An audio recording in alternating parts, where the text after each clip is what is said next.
Hello all, welcome back to my channel. ఈరోజు నేను వట్టి చేపల కూర వండుతున్నా. వట్టి చేపలు మీలో ఎంతమందికి తెలుసు? వట్టి చేపల కూర ఈ విధంగా వండుకుంటే మాత్రం సూపర్ ఉంటుంది. తిననోళ్ళు కూడా తింటారు. ప్రాసెస్లోకి వెళ్తే వట్టి చేపల్ని ఒక గిన్నెలో వేసి ఇలా వేపుకోవాలి.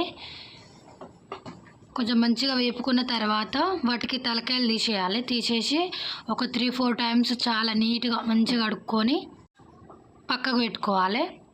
ఈ కర్రీకి ఉల్లిగడ్డలు టమాటాలు ఎక్కువనే పడతాయి, ఆయిల్ కూడా ఎక్కువనే పడుతుంది. ఆయిల్ పోసుకొని అందులో ఉల్లిగడ్డలు వేసి గోల్డెన్ బ్రౌన్ కలర్ వచ్చేదాకా వేపాలి. ఇలా గోల్డెన్ బ్రౌన్ కలర్ వచ్చిన తర్వాత పసుపు, అల్లం వెల్లిగడ్డ వేసి వేపుకోవాలి. అలా పచ్చివాసన పోయిన తర్వాత ఇందులో ఎండు చేపలు వేసుకొని అందులో కొంచెం సాల్ట్ వేస్తే ఆ ముక్కలకి మంచిగా పడుతుంది ఉప్పు అనేది. ఒక 5 మినిట్స్ దాకా అట్లనే ఎనుపుకోవాలి మంచిగా నూనెలో. కౌసు వాసన అనేది పోతుంది. ఈ కర్రీ వండుకునేటప్పుడు అయితే కిచెన్ మొత్తం ఈగలు అవుతాయండి. ఏమంటారు, చుట్టాలకి మీరు ఆహ్వానం పలిగినట్టే. ఆ చుట్టాలు ఎవరో కాదు, ఈగలే. తర్వాత కారం పొడి, టమాటాలు వేసి మూత పెట్టేసుకోవాలి. టమాటాలు కారం పొడి ఉడకడానికి కొంచెం టైం పడుతుంది. అప్పటిదాకా కలుపుతూనే ఉండాలి. ఒకప్పుడు నాకు ఈ వట్టి చేపలు అంటే పడేది కాదు, కానీ ఈ మధ్య ఎందుకు అంత ఫేవరెట్ అయిపోతుంది. ఎంతైనా వండుకునే విధంలో వండుకుంటే ఏ కర్రీ అయినా చాలా బాగుంటుంది.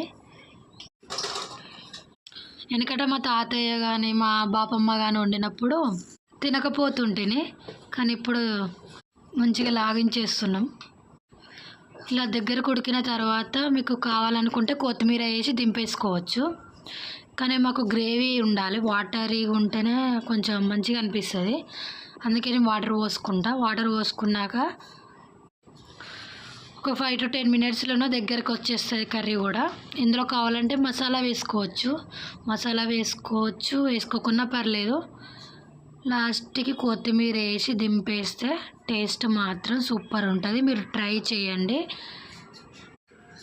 ఇంతకీ మీరు నా ఛానల్ సబ్స్క్రైబ్ చేసుకున్నారా?